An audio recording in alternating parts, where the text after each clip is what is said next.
kebenaran. Pertama, apa makna bid'ah? Ya. Bid'ah dari segi bahasa adalah melakukan satu perkara baharu yang dahulunya tidak pernah dilakukan. Ya. Ihdatsu syai'in ma lam yakun. Tidak kisahlah perkara baharu itu baik ataupun buruk, perkara baharu itu berkaitan dengan urusan agama ataupun urusan dunia. Dari segi bahasa, kalau tidak pernah dilakukan dahulu, pertama kali dilakukan, maka itu namanya bid'ah. Ya. Contoh, ya, tak pernah sebelum ini kita sembahyang suruh makmum jarak-jarak. Kalau tuan-puan masih ingat, dalam 2 tahun yang lepas, imam akan suruh lurus dan rapatkan saf. Tiba-tiba pertama kali kita terbalik. Lurus tu kita masih maintain, tapi rapat tu kita sudah kata jangan. Bukan setakat kita tak ingatkan suruh rapat, kita kata jangan rapat. Ikut SOP kita kata. Maka pertama kali dilakukan sembahyang begitu, itu namanya bid'ah. Atau dalam urusan dunia misalnya, pertama kali orang buat katakan kereta terbang. Kalau kapal terbang dah lama. Ya. Kereta terbang katakan belum ada. Bila pertama kali orang cipta kereta terbang, maka itu namanya bid'ah. Sekarang dari segi syarak, yang tadi dari segi bahasa. Apa takrif bid'ah dari segi syarak? Para ulama di dalam mendefinisikan bid'ah dari segi syarak, mereka mempunyai 2 pendekatan yang berbeza. Pendekatan sahaja berbeza, tapi natijah amaliyahnya, the practical consequence masih sama. Macam mana pendekatan berbeza? Satu pendekatan yang luas dan umum, satu pendekatan yang sempit dan khusus. Ulama yang mengambil pendekatan yang luas dan umum seolah-olah mereka menyediakan satu bakul yang besar, bakul itu tajuknya bid'ah. Maka apa sahaja yang termasuk dalam takrif sebagaimana yang disebut oleh Sultanul Ulama Al-Imam Izzuddin Ibn Abdul Salam rahimahullah ta'ala, fi'lu ma lam yu'had fi asri Rasulillah sallallahu alaihi wasallam, perbuatan yang tidak pernah dilakukan di zaman Nabi sallallahu alaihi wasallam tu kan banyak. Letak kapet dalam masjid tak pernah dilakukan zaman Nabi sallallahu alaihi wasallam, letak kipas dalam masjid tidak pernah dilakukan zaman Nabi sallallahu alaihi wasallam, pasang chandelier tidak pernah dilakukan zaman Nabi sallallahu alaihi wasallam, pergi haji naik kapal terbang tidak pernah dilakukan zaman Nabi sallallahu alaihi wasallam. Yang penting zaman Nabi tak pernah berlaku, masukkan dalam bakul bid'ah. Ini pendekatan yang luas dan umum. Maka perkara itu baik atau buruk, perkara itu bersangkutan dengan urusan dunia atau agama, masukkan dalam bakul bid'ah bila benda itu tidak pernah dilakukan di zaman Nabi sallallahu alaihi wasallam. Sementara ulama pendekatan yang kedua, mereka mengambil pendekatan yang sempit, iaitu daripada awal lagi mereka telah sediakan 2 bakul. Satu bakul namanya bid'ah, satu bakul lagi bukan bid'ah. Okay. Macam mana cara ulama pendekatan yang kedua mentakrifkan? Bid'ah adalah ihdatsu syai'in, bukan. Bid'ah kata Imam Ibn Rajab Al-Hambali rahimahullah taala, ma uhdisa mimma la asla lahu fi syari'ati yadullu alaihi. Yang dikatakan bid'ah adalah satu perkara baharu yang diada-adakan daripada sesuatu yang tidak ada dalil dalam syarak yang menyokong perkara itu. Yang ini masuk dalam bakul bid'ah. Maknanya pertama kena baharu, yang kedua tidak disokong oleh dalil. Yang ini masuk dalam bakul bid'ah. Wa amma ma lahu aslun fi syar'i yadullu alaihi falaysa bi bid'atin syar'an. Adapun kalau satu perkara itu baharu tetapi ada dalil syarak yang menyokong perkara baharu tersebut, maka yang demikian tidak dinamakan bid'ah dari segi syarak. Wa in kana bid'atan lughatan. Tapi kalau dari segi bahasa, ya bid'ah jugalah sebab benda baru. Kan kita dah sebut, kalau dari segi bahasa asal baharu bid'ah. Tapi dari segi syarak, kata ulama pendekatan yang kedua, tak usahlah panggil bid'ah pasal dia ada dalil. Baik. Kenapa saya katakan pendekatan sahaja berbeza, natijah akhirnya sama, the practical consequence is the same, adalah kerana yang mana pendekatan umum, setelah dimasukkan perkara baharu semua dalam bakul bid'ah, dia akan lihat perkara baharu ini selari ke bercanggah dengan syarak. Ada dalil ke tak ada dalil? Maka kalau ada dalil yang menyokong, dia kata ini bid'ah hasanah, perkara baharu yang baik. Baharu ya kerana tak ada zaman Nabi. Baik kenapa pula? Kerana tidak bercanggah dengan syariat. Cek ada dalil yang menyokong. Contohlah sembahyang jarak-jarak ini, kenapa mufti-mufti kita tidak larang, bahkan menganjurkan? Padahal memang jelas tidak dilakukan di zaman Nabi SAW. Bahkan bukan saja tidak dilakukan, bercanggah dengan yang disuruh. Yang disuruh adalah dirapatkan, jangan ada senggang-senggang.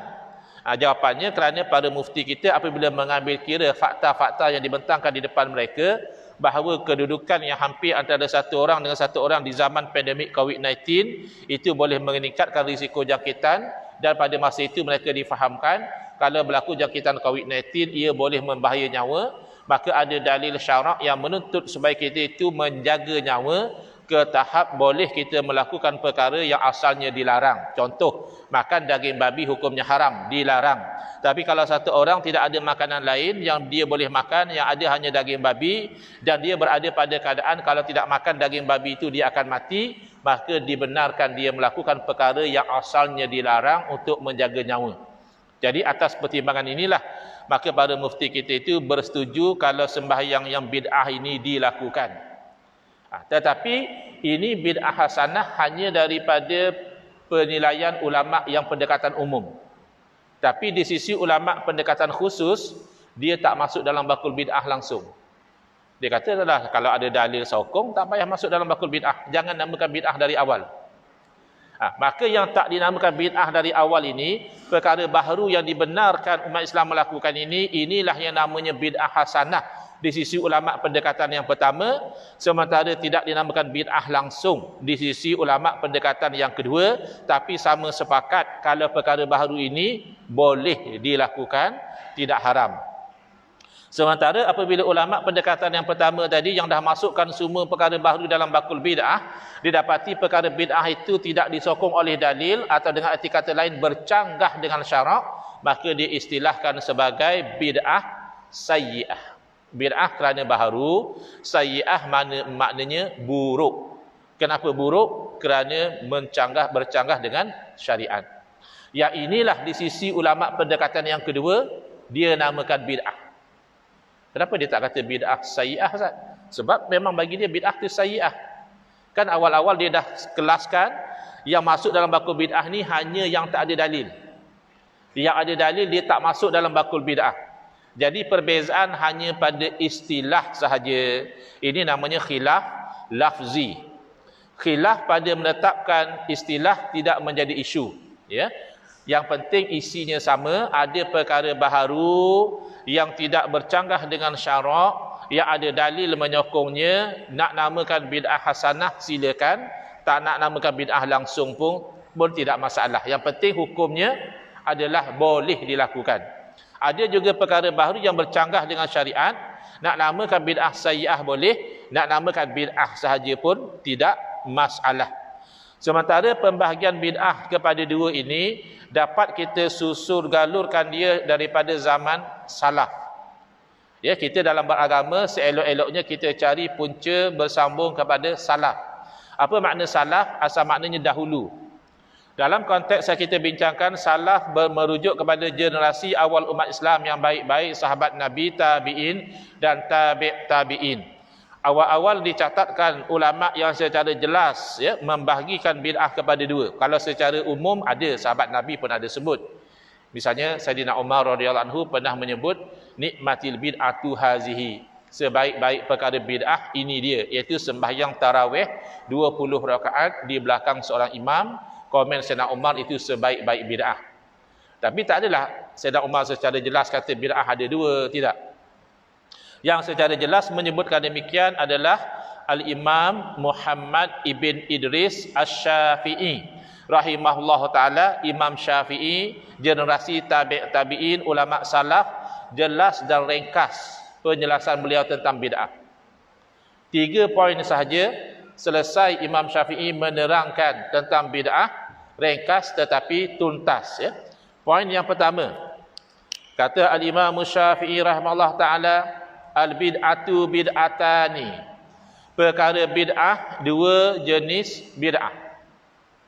Poin yang kedua, mahmudatun wa madhmumah. Bismillah. Apa makna mahmudah? Terpuji. Terpuji baik. Apa makna mazmumah? Terkeji. Terkeji maknanya buruk. Jadi Imam Syafi'i bagi tahu bid'ah ada dua, satu terpuji dan satu terkeji. Poin yang ketiga dan terakhir, fama wafaqas sunnata fahuwa mahmudun wa ma khalafaha fahuwa madhmumun. Makna perkara bid'ah yang selari dengan sunnah, yakni kena dengan ajaran Nabi, itu terpuji. Dan mana perkara bid'ah yang bercanggah dengan sunnah, tak kena dengan ajaran Nabi, bid'ah macam itu terkeji. Dah, selesai. Ya, pelbagai bid'ah diterangkan oleh Imam Syafi'i rahimahullah ta'ala. Malang sekali di zaman kita, ada kawan-kawan kita yang mengaku salafi, tapi tidak mahu ikut pembahagian ulama salaf. Ini yang kita duka cita. Mereka salafi itu bagus, ya. Salafi apa maknanya? Pengikut salaf. Jadi kalau benar-benar salafi, alhamdulillah, ya, bagus. Yang tak bagus mengaku salafi, dari segi praktikal tak ikut ulama salaf. Yang ni yang kawan-kawan kita di Kedah mereka perli, mereka kata hak lagu tu Ustaz, mereka bukan salafi. Habis mereka siapa? Mereka salafi. Salafi kok ni, mereka pi kok lain. Oh, salafi tak mau, kita mau betul pi. Salafi tak apa. Salafi pengikut salaf bagus. Jangan tak ikut ulama salaf. Ulama salaf dah bahagikan bid'ah kepada dua. Kenapa ketegak, kenapa degil nak berkeras bid'ah sesat belaka. Tapi bila kita tekan-tekan, kita lihat mereka sebenarnya tidak istiqamah dengan bid'ah sesat belaka. Mereka juga ragu-ragu dengan bid'ah sesat semua. Kita tanya, kenapa ini kamu larang kita nak selawat salam tarawih? Dia kata Nabi tak buat. Bila Nabi tak buat, bid'ah. Bila bid'ah sesat. Kenapa kamu komplain baca Yasin malam Jumaat? Kerana Nabi tak buat. Bila Nabi tak buat, maka bid'ah. Bila bid'ah sesat, tak ada bid'ah yang hasanah. Lalu kita test dia. Ini bukan hujah sebenarnya, ini hanya nak test. Kita kata, oh kalau asal Nabi tak buat bid'ah, kalau asal bid'ah sesat, kamu juga sesat. Dia katanya, kenapa pula saya sesat? Saya tak terlibat dengan benda-benda ni. Ya, tadi kan kamu sebelum masuk masjid bukan main lagi bersembang dalam telefon. Nabi tak pernah sembang dalam telefon. Jadi kamu buat benda yang Nabi tak buat, kira kamu buat benda bid'ah sesat. Kamu pergi haji banyak kali naik kapal terbang, Nabi sekali pun tak pernah pergi haji naik kapal terbang. Kamu buat benda yang Nabi tak buat, kira bid'ah sesat. Dan sebagainya, kamu guna Facebook, WhatsApp dan sebagainya, ya. Kalau kita test dia macam ini, ada dua kemungkinan. Kalau dia pun dalam bab bid'ah ni baru nak up, dia pun baru tiru-tiru orang juga, ya. Dia mungkin akan terfikir balik, oh betul juga. Kalau asal Nabi tak buat sesat, sesat belakalah kita ni. Ya. Tetapi kalau dia sudah otai, dia orang lama dalam bidang membid'ah sesatkan orang, dia akan mudah saja dia jawab. Apa jawapan dia? Dia jawab yang itu tidak mengapa. Yang itu hanya perkara baharu dalam urusan dunia. Ya. Yang haram, yang tak boleh ini adalah perkara baharu dalam urusan agama. Macam selawat, macam baca Yasin, macam zikir. Yang itu kalau Nabi tak buat, haram kita buat. Tapi kalau setakat naik kapal terbang, guna handphone, guna Facebook, guna WhatsApp, ini urusan dunia. Maka urusan dunia tidak masalah. Baik. Perasan atau tidak? Bila mana mereka mengatakan demikian, berarti mereka seia sekata dengan kita bahawa maksud hadis Nabi. Ini punca kekeliruan dia, dia salah faham hadis Nabi. Hadis ni sahih. Riwayat Imam Muslim. Yang selalu berlaku zaman kita ni adalah pemahaman yang tidak sahih terhadap hadis yang sahih, yang mana Nabi SAW bersabda, wa kullu bid'atin dalalah. Dan setiap perkara bid'ah sesat. Jadi dia kata macam mana Ustaz? Nabi pun kata setiap bid'ah sesat, ulama pandai-pandai pula kata bid'ah ada sesat, ada tak sesat. Jawapannya, ulama bukan pandai-pandai, ya. Ulama tu pandai. Yang pandai-pandai itu dia. Dia jumpa satu hadis, terus buat conclusion macam tu, tak betul. Kerana hadis Nabi SAW perlu difahami dengan suluhan Al-Quran. Perlu difahami dengan suluhan hadis yang lain. Perlu dilihat ijma' ulama, perlu dipakai ilmu qiyas dan seumpama dengannya, barulah dapat difahami dengan kefahaman yang betul. Maka wa kullu bid'atin dalalah bermakna sebahagian, bukan semua. Soalan yang pertama, Kullu diterjemahkan setiap. Setiap bid'ah merupakan kesesatan. Bolehkah kullu bermakna sebahagian? Jawabnya bukan setakat boleh, bahkan kerap kali apabila kullu digunakan dalam Al-Quran atau hadis, maknanya adalah sebahagian. Jarang-jarang kullu tu maknanya semua. Jarang-jarang. Yang banyaknya kullu makna sebahagian. Kita ambil beberapa contoh. Misalnya, Allah Ta'ala berfirman, tudammiru kulla syai'im bi amri rabbiha. Taufan itu membinasakan. Apa yang dibinasakan? Kulla syai'in, setiap sesuatu dengan perintah daripada Tuhannya. Kalau kita tengok zahir ayat Quran, taufan yang Allah timpakan kepada kaum Rasul yang ingkar untuk beriman ini, membinasakan setiap sesuatu, tidak ada yang tidak binasa. Tapi sambungan ayat tersebut, fa asbahu la yura illa masakinuhum. Maka jadilah kaum tersebut tidak kelihatan lagi, sudah macam kita bayangkan masa tsunami itu dah tak ada orang lagi, illa masakinuhum. Yang boleh nampak hanyalah tempat tinggal mereka. Berarti tempat tinggal walaupun syai' sesuatu tidak binasa. Gunung ganang syai'un, sesuatu tidak binasa. Langit bumi syai'un, sesuatu tidak binasa. Maka kulla syai'in dalam ayat berarti kebanyakan. Banyak yang binasa tapi bukan semua. Dalam ayat suci Al-Quran suratul Kahfi, Allah Ta'ala berfirman, wa kana wara'ahum malikun ya'khudhu kulla safinatin ghasba. Adalah di sana seorang raja yang zalim yang mengambil setiap sampan sebagai rampasan. Mungkin ada antara kita tahu ya, kisah rihlah ilmiah, perjalanan menuntut ilmu Nabi Musa alaihissalam, seorang rasul yang ulul azmi. Bila dapat tahu ada orang yang punya ilmu yang beliau tidak punya, sanggup musafir untuk menuntut ilmu. Bila berjumpa dengan Nabi Khidir alaihissalam, minta nak mengaji, nak belajar apa yang ada ilmu pada Nabi Khidir, tidak ada pada Nabi Musa nak belajar. Tapi Nabi Khidir kata, kamu tak akan sabar. Kalau kamu nak belajar dengan saya, kamu tak akan sabar. Tapi Nabi Musa oleh kerana bersungguh ingin mendapatkan ilmu, kata beliau, insya-Allah saya sabar. Okey, kalau nak mengaji boleh, syarat jangan tanya dulu. Apa yang saya buat jangan tanya. Sampai masa saya cerita. Tapi Nabi Musa alaihissalam sebagai seorang rasul, jelas bagi dia tidak tahan melihat perkara-perkara yang pada zahir syariat tak betul. Antaranya naik perahu sampan, Nabi Khidir tebuk lubang. Kan pada zahir syariat tak betul. Pertama, rosakkan harta benda orang. Kedua, bila tebuk lubang kat sampan ni tak sama macam tebuk lubang di rumah. Tebuk lubang di rumah okey lagi. Dalam sampan kalau masuk air kan tenggelam. Maka Nabi Musa komplain. Kejadian kedua komplain lagi. Kejadian ketiga komplain lagi. Maka kata Nabi Khidir alaihissalam, setakat inilah. Oleh kerana syarat tidak dipenuhi, maka pengajian terhenti setakat itu sahaja. Nabi Khidir terangkan satu persatu. Amma safinatu fakanat limasakin. Adapun sampan itu milik orang miskin. Dalam kitab tafsir kata 10 orang. Share satu sampan, cari makan di laut. Ya'maluna fil bahri. Mereka ni bekerja di laut cari makan. Fa'aradtu an a'ibaha. Tadi saya nak bagi lubang tu bukan saja-saja, ada sebab. Apa sebab? Wa kana wara'ahum malikun. Ada seorang raja di belakang mereka, yang raja ini ya'khudhu kulla safinatin ghasba, mengambil setiap sampan sebagai rampasan. Kalau tengok zahir ayat Quran, oleh kerana Al-Quran sebut kul, setiap, tidak ada sampan yang raja tak ambil. Setiap sampan raja rampas. Tetapi sepakat ahli tafsir mengatakan tidak. Hanya sampan yang elok sahaja raja ambil.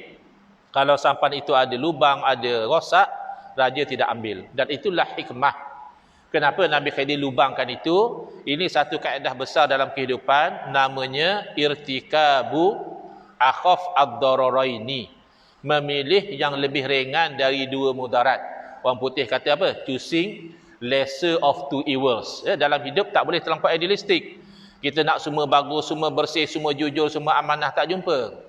Ya ada kadang-kadang ni teruk, ni pun teruk. Seorang tanya, kenapa kamu pilih yang teruk macam ni? Nak buat macam ni je, yang satu lagi teruk. Daripada sampan kena rampas, lebih ringanlah sampan itu berlubang, masih boleh dibaiki. Yang penting kulla safinah maknanya sebahagian. Dalam hadis Nabi sallallahu alaihi wasallam bersabda, kullu bani adama ya'kuluhu turabu illa ajbaz zanab. Setiap anak Adam akan dimakan oleh tanah, yakni akan reput, kecuali tulang sulbi. Baik. Kalau kita lihat, tidakkah jasad para nabi Allah jaga tidak reput? Sedangkan para nabi anak Adam. Jasad orang mati syahid juga ada yang Allah jaga tidak reput, padahal orang mati syahid anak Adam. Hadis menyebutkan kullu bani Adam, setiap anak Adam. Oh, kalau macam tu hadis tak betul lah Ustaz. Mana ada hadis tak betul? Cara kamu faham hadis tak betul. Kamu tidak boleh faham kullu bani Adam dengan makna semua anak Adam.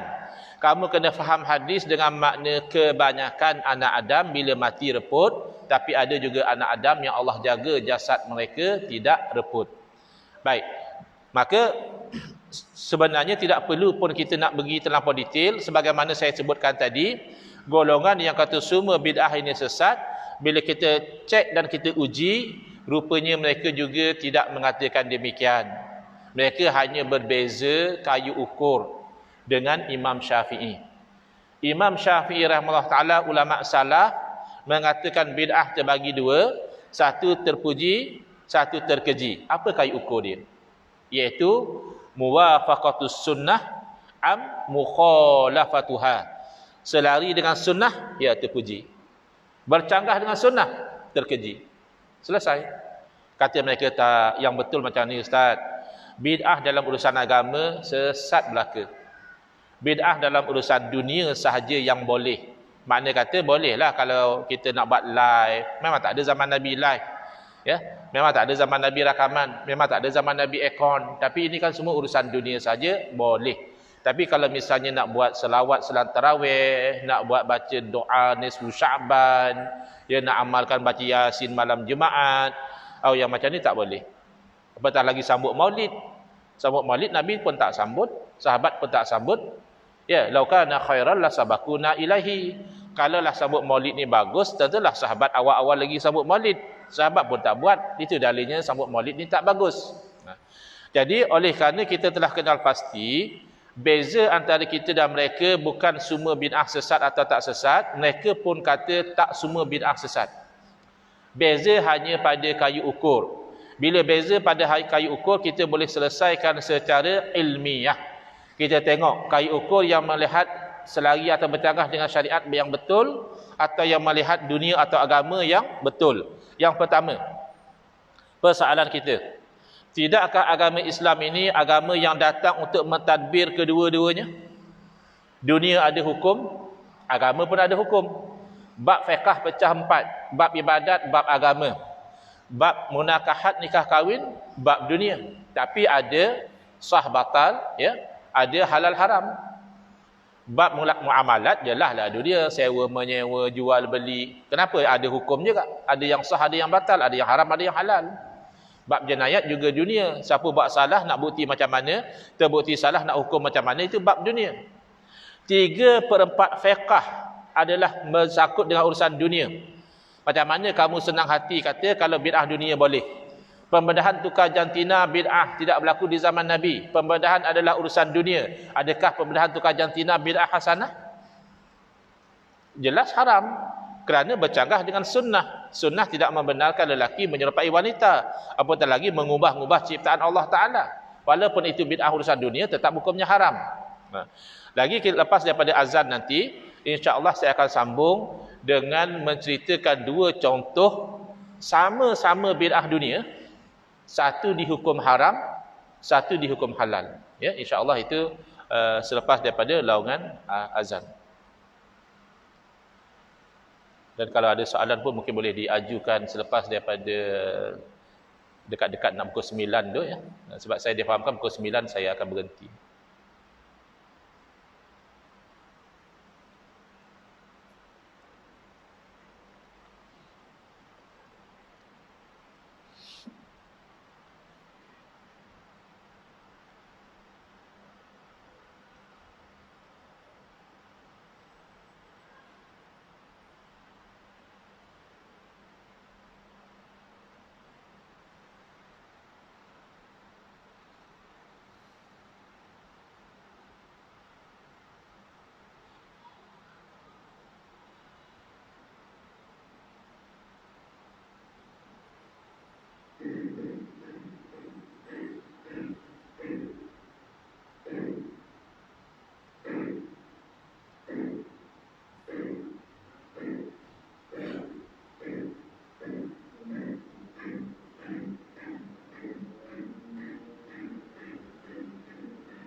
Bismillah, alhamdulillah, wassalatu wassalamu ala rasulillah, amma ba'd. Baik, kita sambung perbincangan kita tentang tajuk bid'ah, yang mana kita telah sampai kepada poin di mana kita dapati umat Islam yang berbeza pendirian tentang bid'ah ini sebenarnya hanya berbeza pada kayu ukur, ya. Masing-masing setuju tidak semua perkara baharu haram. Rata-rata umat Islam berpegang dengan pendirian ulama salaf, Imam Syafi'i rahimahullah taala, nak tahu bid'ah itu boleh buat atau tidak, lihat selari atau bercanggah dengan syarak. Tak kisahlah, ya, urusan dunia atau urusan agama, yang pasti mesti tidak bercanggah dengan ajaran Nabi. Kalau bercanggah tidak boleh. Sementara golongan yang mengatakan berbeza, mereka katakan bid'ah dalam urusan dunia boleh, sementara bid'ah dalam urusan ibadah semuanya adalah haram, ya. Jadi kita dalam rangka nak melihat kayu ukur yang mana sebenarnya sesuai dengan ajaran Rasulullah sallallahu alaihi wasallam. Sebentar tadi saya telah sebut, agama kita bukan datang untuk tadbir hanya urusan agama sahaja, tetapi juga urusan dunia ada hukum dia. Sebagai contoh, pembedahan adalah urusan dunia. Dan pembedahan tukar jantina adalah bid'ah, tidak berlaku di zaman Nabi sallallahu alaihi wasallam. Tapi semata-mata ia adalah bid'ah dalam urusan dunia tidak menjadikan ia bid'ah yang baik. Kerana jelas bercanggah dengan syarak, ya. Syarak tidak membenarkan lelaki menyerupai wanita, apatah lagi mengubah, ya, kejadian Allah Ta'ala, dipotong, ditebuk dan sebagainya, itu adalah haram. Kemudian saya nak bagi contoh bagaimana ada bid'ah yang sama-sama bid'ah dunia, tapi satu dihukum halal dan satu lagi dihukum haram, iaitu bid'ah insurans konvensional dan bid'ah takaful. Ini dua amalan tidak ada di zaman Nabi sallallahu alaihi wasallam, ya. Tidak ada sahabat nak musafir misalnya ambil insurans dulu, tak ada. Dan kita tak pernah dengar sahabat Nabi misalnya jadi ejen takaful. Pernah dengar sahabat Nabi jadi ejen takaful? Tak ada. Ya, amalan ni kedua-duanya adalah bid'ah. Tetapi kedua-duanya bid'ah dunia. Kerana insurans dan takaful basically adalah risk management, ya, pengurusan risiko. Mereka nak pastikan walaupun risiko ni kita tak boleh get rid, tapi kalau berlaku ada pampasan. Sepatutnya oleh kerana kedua-duanya adalah bid'ah dunia, kedua-duanya adalah halal, ya, boleh, tidak ada masalah. Tetapi yang berlaku tidak. Hampir kesemua ulama dunia berfatwa insurans konvensional adalah haram. Kenapa? Kerana kata mereka insurans konvensional ini ada elemen tidak pasti, gharar dia panggil, uncertainty, bagi berapa dapat berapa tak pasti. Kemudian ada elemen riba, bagi sikit dapat lebih. Bahkan ada yang menyamakan dengan maisir, seolah-olah ada elemen perjudian, nasib, ya, maka hukumnya adalah haram. Tapi tidakkah takaful juga sama? Takaful pun kita tak pasti dapat berapa. Tak berapa kali kita bagi, barangkali terus dapat. Ada orang dah 10 tahun bagi sumbangan tak pernah dapat apa pampasan pun. Dan ada elemen bagi sedikit dapat lebih, dan ada elemen nasib. Kenapa boleh takaful tidak difatwakan haram? Kerana kata para alim ulama, berbeza dengan insurans akad muawadat, kontrak yang ada consideration daripada both parties, ya, ada timbal balas. Sementara takaful adalah akad tabarruk, charitable contract, akad sedekah macam khairat kematian lah, ya, kita bagi berapa-berapa siapa dapat, nasib lah, ini hanya sedekah sahaja. Maka kalau begitu jelas yang menjadi pertimbangan para ulama dalam menetapkan hukum bukan sama ada perkara itu dunia atau agama, tetapi sama ada ia selari atau bercanggah dengan syarak. Sama-sama dunia, satu difatwakan haram kerana bercanggah dengan syarak, satu difatwakan halal kerana tidak bercanggah dengan syarak. Poin yang seterusnya, kita boleh test kayu ukur ni mana yang konsisten, mana yang tidak konsisten. Yang tak konsisten maknanya kayu ukur itu tak betul. Sebagai contoh, kita ambil satu bid'ah agama dan satu bid'ah dunia, kita test. Bid'ah dunia yang mudah kita ambil adalah merakam video. Kita tahu di zaman Nabi SAW memang tidak ada yang namanya merakam video, maka merakam video adalah bid'ah dan ia bukan urusan ibadah. Ya, merakam video ni urusan dunia. Apa hukum merakam video ceramah macam ini? Kemudian upload dalam Facebook atau YouTube. Kena kita sebarkan, siapa nak tengok ceramah pasal bid'ah, boleh klik link. Ini semua tidak berlaku di zaman Nabi SAW. Di sisi kita, ia boleh, tak ada masalah, kerana tak bercanggah dengan syarak. Di sisi kawan-kawan kita, dia kata ia boleh sebab urusan dunia. Okey, tapi kalau yang dirakam tu video lucah macam mana? Yang disebarkan tu adalah video lucah. Ya, bid'ah dunia adakah boleh? Mereka pun akan kata tak boleh. Berarti kayu ukur mereka tu ada problem, tak konsisten. Okey, sekarang kita ambil urusan ibadah. Ibadah yang khusus itu kita sepakat ya, kadang-kadang dia confuse. Dia kata ustaz kata asal baik boleh buat. Kalau macam itu bolehlah kita sembahyang subuh 4 rakaat. Kalau macam tu bolehlah kita buat satu solat khusus hari Sabtu. Ini betul-betul tak faham. Asal baik boleh buat maknanya baik dari segi syarak. Ibadah yang khusus kalau kita ubah tak baik. Misalnya sembahyang ada waktu, kita sengaja sembahyang maghrib pukul 6.30 tadi, tak boleh. Ada waktu dia. Haji ada tempat. Kita buat haji di Pulau Pinang. Dulu ada orang ajaran taslim, haji di Pulau Pinang. Itu bid'ah sayyi'ah dalalah. Kerana haji ada tempat dia. Jadi rakaat ada bilangan dia. Yang kita maksudkan asalkan baik boleh buat ini ibadah yang tidak diikat macam zikir, nak zikir bila, nak zikir di mana, nak zikir banyak mana, macam salawat, nak salawat bila, nak salawat di mana, nak salawat banyak mana. Itu kita maksudkan ibadah yang asal baik boleh buat. Lagi masuk ibadah yang asal baik boleh buat adalah doa. Doa jelas ibadah. Dalam hadis Nabi SAW bersabda ad-du'a huwal ibadah. Doa kata Nabi adalah ibadah. Jadi tidak ada ragu-ragu. Jadi di sisi mereka oleh kerana doa adalah ibadah, tak boleh kita buat doa awal tahun, doa akhir tahun. Sebab Nabi tak buat. Di sisi kita asalkan tak bercanggah dengan syarak, awal tahun, akhir tahun, sepanjang tahun, ya silakan. Baik. Kalau betul kata dia Nabi tak buat, maka automatik haram kerana doa itulah ibadah. Adakah pernah Nabi SAW berdoa dalam bahasa Melayu? Adakah pernah Nabi SAW berdoa minta anak-anak berjaya dalam peperiksaan? Ya, peperiksaan pun tak ada zaman Nabi. Jadi adakah satu orang yang kat tangan, ya Allah berilah anak saya berjaya dalam peperiksaan SPM, ya Allah berilah dia dapat semua A, sedang buat bid'ah yang sayyi'ah dalalah, kerana ini doa tidak pernah dilakukan oleh Nabi SAW? Jelas tidak. Kerana walaupun Nabi tak pernah berdoa seperti itu, tapi doa seperti itu masih lagi tidak melanggar syarak. Kalau kat tangan, ya Allah bagilah jiran sebelah rumah aku ni aksiden, tiap-tiap tahun beli kereta baru, aku sakit hati tengok, itu jelas haram. Kerana bercanggah dengan syarak. Kemudian yang lebih penting adalah sunnah Nabi. Bagaimana Nabi SAW mendepani perkara bid'ah, perkara baharu. Adakah Nabi SAW tengok urusan dunia, ya silakan. Urusan agama Nabi larang. Atau Nabi tengok selari dengan syariat, Nabi benarkan, bercanggah Nabi larang. Kita dapati daripada sunnah Nabi SAW, pendirian Nabi sama seperti yang diterangkan oleh Imam Syafi'i rahimahullah ta'ala, iaitu selari atau bercanggah dengan sunnah. Contoh, solat adalah urusan ibadah. Di zaman Nabi SAW ada seorang imam, imam di Masjid Quba buat bid'ah dalam urusan ibadah solat, iaitu dia melazimi membaca suratul Ikhlas pada setiap rakaat. Contohlah dia jadi imam sembahyang Isyak malam ni. Dia baca Fatihah, selesai Fatihah dia akan baca Qul Huwallahu Ahad. Habis Qul Huwallahu Ahad dibaca misalnya Wadduha. Kemudian dia rokok. Rakaat kedua Fatihah lagi, selesai Fatihah Qul Huwallahu Ahad lagi sekali, lepas tu baru dia baca Alam Nashrah, baru dia rokok. Yang pertama Nabi tak buat. Nabi tak buat gitu. Yang kedua Nabi tak suruh. Tidak ada anjuran daripada Nabi SAW setiap rakaat baca Qul Huwallahu, tidak ada.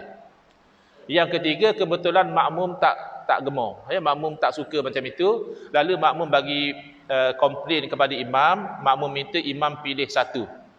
Kalau nak baca Qul Huwallahu, sudah dengan Qul Huwallahu saja, tak perlu baca surah. Kalau memang nak baca surah, tak perlu baca Qul Huwallahu. Rupanya imam bab tu dia agak strict.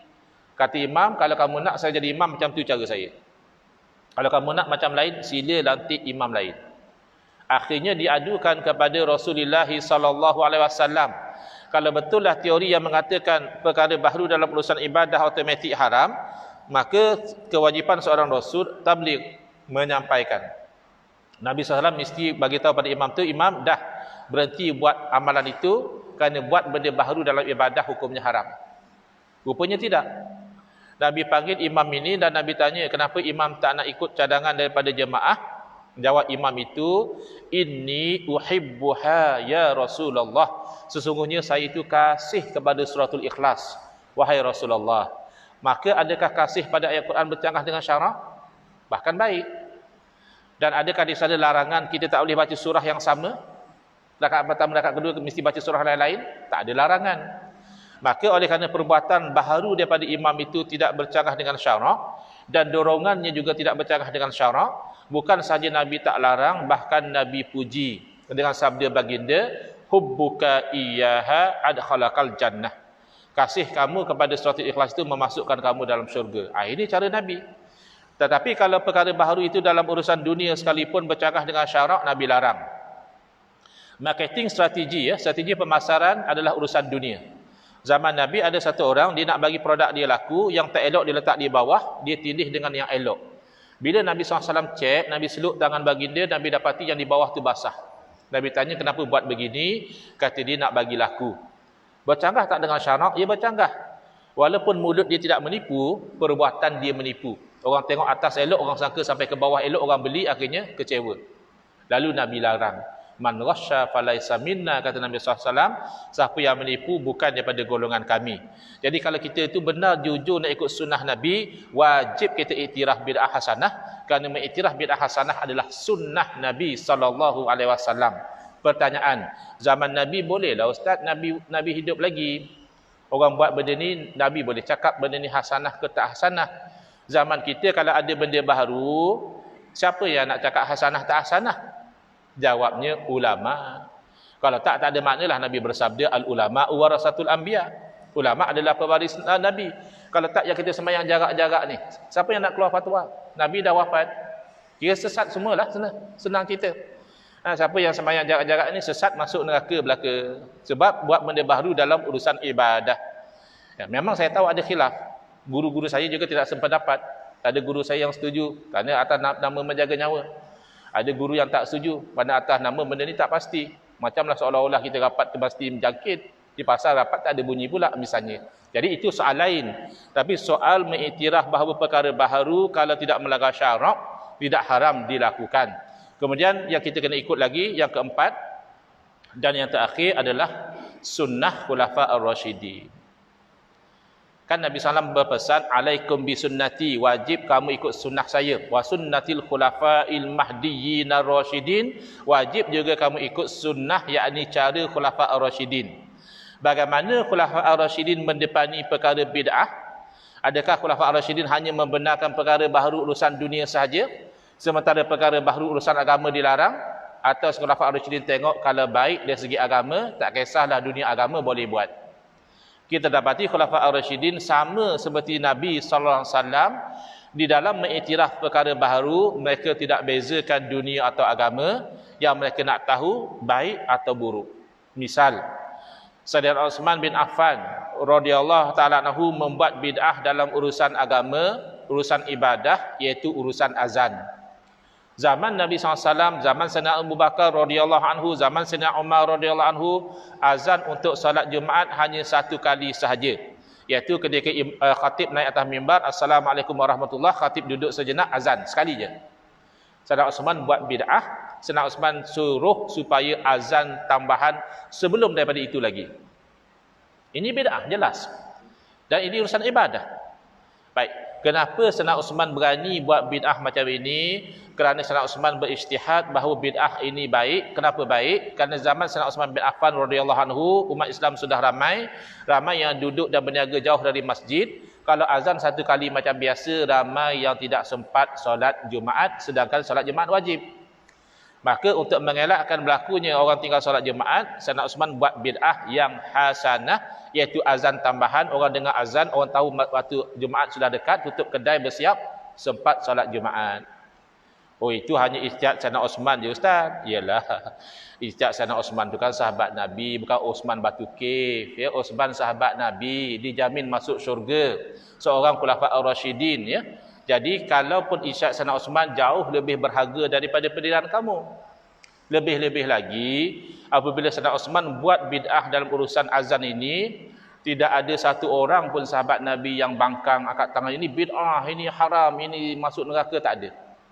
Semua diam, semua setuju. Berarti berlaku ijma' sukuti, implied consensus, among the companions, that boleh buat perkara baharu dalam urusan ibadah dengan syarat selari dengan syariat. Dah selesai. Tapi ada orang masih confused lagi. Dia kata, Ustaz, kalau memang boleh bid'ah hasanah, kenapa al-Imamun Nawawi, ulama Syafi'i, yang Ustaz kata iktiraf bid'ah hasanah, dia mengatakan siapa yang melakukan solat sunat gharaib, Ya, salat sunat raghaib ni apa 12 rakaat, apa dia ada di kaifiat yang khusus, yang itu melakukan bid'ah yang munkarah. Bid'ah yang terkeji. Ustaz kata bid'ah hasanah. Cuba ingat, panduan bid'ah hasanah ni adalah selari dengan syariat. Isu salat raghaib bukan isu ada ulama terima bid'ah hasanah, ada ulama tolak bid'ah hasanah, bukan. Imam Nawawi terkenal ulama yang terima bid'ah hasanah. Kenapa Imam Nawawi kata ini bid'ah yang buruk? Kerana solat sunat raghaib ini ada riwayat hadisnya yang mengatakan siapa buat solat raghaib ni ada fadilat-fadilat begini, maka ulama seperti Imam Ghazali menganjurkan solat raghaib. Bukan bid'ah, ada hadis. Bid'ah ni benda baru. Ini benda ada hadis. Tapi Al-Imam Nawawi rahimahullah ta'ala, beliau pakar dalam bidang hadis, beliau menilai riwayat solat raghaib itu adalah hadis palsu rupanya. Maudhu'. Hadis palsu ni sebenarnya bukan hadis. Sebut je hadis tapi bukan hadis. Hadis yang direka-reka kononnya daripada Nabi, bukan daripada Nabi. Berarti solat sunat raghaib sebenarnya tak ada dalil. Sebab yang ada dalil itu palsu. Maka oleh kerana tidak ada dalil, maka solat khusus demikian adalah bid'ah yang munkarah. Jadi bukan Imam Nawawi tolak bid'ah hasanah, tidak. Tapi Imam Nawawi menolak solat yang khusus tanpa ada dalil. Yang disangkakan dalil itu rupanya hadis palsu. Tapi kalau misal bersalam lepas semayang, Imam Nawawi jelas kata bersalam itu bid'ah. Tapi Imam Nawawi faham bid'ah bukan hukum. Orang tanya hukum. Jadi Imam Nawawi lihat ada tak dalil menyuruh? Tak ada. Jadi tidak wajib, tidak sunat. Ada tak dalil melarang? Tak ada juga. Maka tidak haram, tidak makruh. Tinggal satu lagi hukum syarak namanya harus. Maka Imam Nawawi berfatwa bersalam selepas solat adalah bid'ah yang harus. Macam tu cara ulama berfatwa. Bukan asal baru haram, asal baru haram. Sudah sampai jam 9. Jadi saya berhenti setakat itu. Moga-moga apa yang saya terangkan sepanjang waktu tadi, Allah jadikan sebab kefahaman dan kebaikan buat kita semua di dalam urusan agama. Hadza wabillahi taufiq wal hidayah. Wassalamualaikum warahmatullahi wabarakatuh. Bismillahirrahmanirrahim. Alhamdulillahirabbil alamin. Wassalatu wassalamu ala sayyidina Muhammadin wa ala alihi wa sahbihi ajmain. Allahumma shrah sudurana wa ahsin akhlaqana wa azim ujurana wa nawwir qulubana bi nuri hidayatika kama natarada bi nuri syamsika abadan abada bi rahmatika ya arhamar rahimin. Walhamdulillahirabbil alamin. Amin ya rabbal alamin. Wal afu minkum.